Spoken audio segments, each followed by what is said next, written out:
Quelle est la réponse de la ville de Témiscamingue à l'insécurité alimentaire et quelle activité prévoir pour le week-end? Voilà les questions qu'on s'est posées pour vous.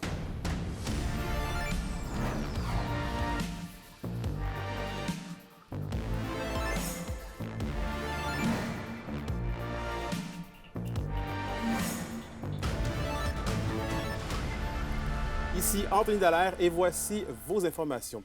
On débute le bulletin au sud de la région. La ville de Témiscamingue a inauguré hier son premier garde-manger communautaire. Et Alexandre, les gens sont invités à y prendre et y laisser de la nourriture. Oui, y prendre, y laisser de la nourriture, c'est une initiative de Témiscamingue Kipawa Résilience. Un garde-manger et un frigo ont été installés dans la cour arrière de la Maison des jeunes de Témiscamingue. De façon anonyme, les gens peuvent venir y chercher des collations, des ingrédients, même un repas. Pourquoi? Parce que l'insécurité alimentaire frappe. La communauté le voit, elle l'entend et a décidé d'agir. Il faut dire également que la situation à Témiscamingue est pour le moins précaire.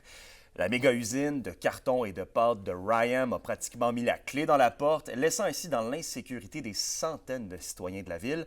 On a donc vu venir la précarité alimentaire. Je vous laisse écouter la directrice de la Maison des jeunes, partenaire dans le projet. L'employeur principal de la ville, Ryam, l'année dernière avait annoncé la mise à pied de 275 personnes.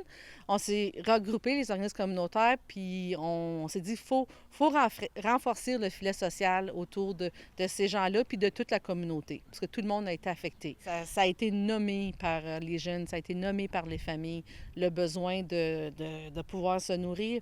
Le prix a augmenté sur tout. Les gens, il faut qu'ils disent « Je vais-tu faire l'épicerie? Je vais-tu payer mon loyer? Je vais-tu aller chez le dentiste? » Ils ont des choix à faire, puis c'est pas normal. C'est un besoin de base. Personne ne devrait se coucher le soir avec le ventre vide. Donc, une situation aggravée par la fermeture de l'usine. Mais Alexandre, comment la ville compte faire face à ce défi? En prenant le virage communautaire, j'en ai discuté avec le maire de la ville, Alain Gauthier, le nouveau maire. Et pour lui, c'est clair, la situation de précarité alimentaire de Témiscamingue n'est pas unique. L'inflation, le coût de la vie, l'instabilité frappent partout au pays. Reste qu'en seulement quelques années à la ville, il a pu constater l'évolution des demandes et des besoins de sa population. Il parle de deux mondes, un ouvrier, business, et l'autre plus précaire qui a besoin d'un sérieux coup de pouce. On peut l'écouter. Ça nous a démontré que les besoins ont changé. Il y a 10 ans, 15 ans, on avait des demandes de soutenir un tournoi de golf, un party de chasse, un party de motoneige. Là, c'est devenu aider la maison des jeunes, aider une maison pour les personnes âgées. Puis là, c'est rendu, pourriez-vous subventionner un souper par mois pour telle personne de telle résidence qui ne mange pas toujours à leur faim? On a vu les besoins et les demandes changer en 10 ans. Fait que là, la ville, on est en train de moderniser un peu notre philosophie de soutien à notre population. Je veux faire le marketing du communautaire pour faire rencontrer les deux mondes parallèles enfin. En terminant, Anthony, ça bouge tranquillement dans le dossier du redémarrage de l'usine de Ryam. Mais cela dit, il n'y a toujours pas d'acheteurs à l'horizon, mais je promets de suivre le dossier pour vous dans les prochains jours. C'est donc un dossier à suivre. Merci beaucoup, Alexandre. Merci. Et on poursuit en parlant de l'eau maintenant. La ville de Rouyn-Noranda accueille la finale pan-canadienne du défi Aqua Hacking. Il s'agit d'une compétition entre les étudiants ou encore des jeunes professionnels dans le but de proposer des innovations en lien avec la préservation de l'eau. Un reportage d'Olivier Morin. Ce sont 10 équipes qui présenteront leurs projets aux membres du jury dont le thème porte sur la décontamination du lac Ossisco à Rouyn-Noranda. Et une équipe de la région composée de 4 étudiants de l'UQAT figure parmi les équipes participantes à la finale. Leur innovation n'implique nul autre que des cheveux. Un boudin de cheveux qu'on vient placer dans le lac Ossisco et ça capte les hydrocarbures des eaux de ruissellement. Donc les eaux de ruissellement, c'est toute l'eau qui tombe sur l'asphalte autour du lac et qui s'écoule dans le lac progressivement. De mieux contrôler la contamination du UQAT. Il faut savoir qu'aujourd'hui, il n'y a pas de traitement en fait. Donc à chaque pluie, les eaux pluviales deviennent une véritable autoroute à polluants. Et donc grâce à notre écofiltre, une barrière à la contamination, à la fois hydrocarbures et particules fines. Au départ, leur projet visait à la mise en place d'îlots concentriques permettant la captation des rejets à 100 %, mais il a dû être réduit en raison du fait qu'il était trop ambitieux. On s'est vraiment concentré sur qu'est-ce qui était accessible pour nous, qui est un effet waouh en fait. Et c'est les cheveux qui sont ressortis et on a gardé les cheveux. Du côté d'Aqua Action qui pilote l'événement, le choix de tenir le défi à Rouyn-Noranda s'explique du fait que l'édition 2025 se concentre sur les bassins versants des zones de collecte d'eau qui sont affectés par diverses industries comme le secteur minier. Cette édition-ci a vraiment été faite en collaboration avec la Ville de Rouyn-Noranda, le collectif Territoire qui, a beaucoup d'activités de réhabilitation du lac Kosciuszko. Depuis sa création en 2018, le défi permet à certains participants de faire prospérer leur innovation, comme Edith Dureuil, qui a aujourd'hui sa propre entreprise spécialisée dans la récupération des eaux. On est établi, on a plusieurs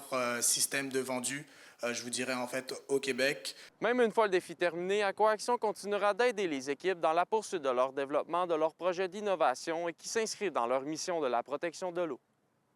Olivier Morin, RNC Nouvelles, Rouyn-Noranda.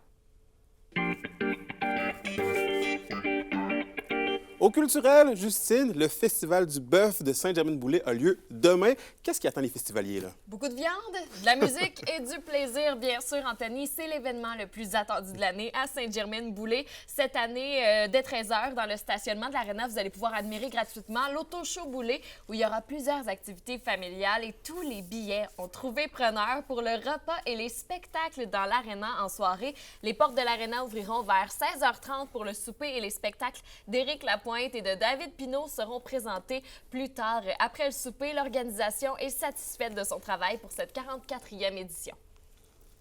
Notre communauté, notre belle paroisse attendent plusieurs festivaliers. D'ailleurs, plusieurs festivaliers ont répondu à notre appel. Pour une troisième année consécutive, nous allons présenter notre festival du bœuf à guichet fermé. Donc, ça nous rend très fiers pour une troisième année consécutive. On est une paroisse qui est vraiment tissée serrée. Donc, rassembler des gens dans notre communauté, on est très fiers de ce festival. Bien, le côté rassembleur qui nous tient vraiment à cœur. Je pense que nos bénévoles, on est environ une centaine, mais on est très fiers. Puis on a hâte surtout de vous accueillir là, pour cette 44e édition.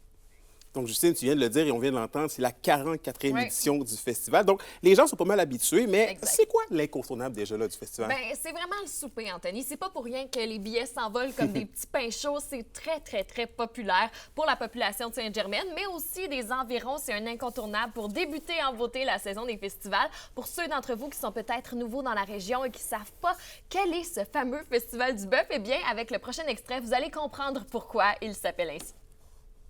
Bien, c'est toujours 6 bœufs, près de 5000 livres là, qui ont été préparés là, pour servir 900 personnes pour le souper, qui sera servi environ en 2 heures. Donc, toujours à guichet fermé.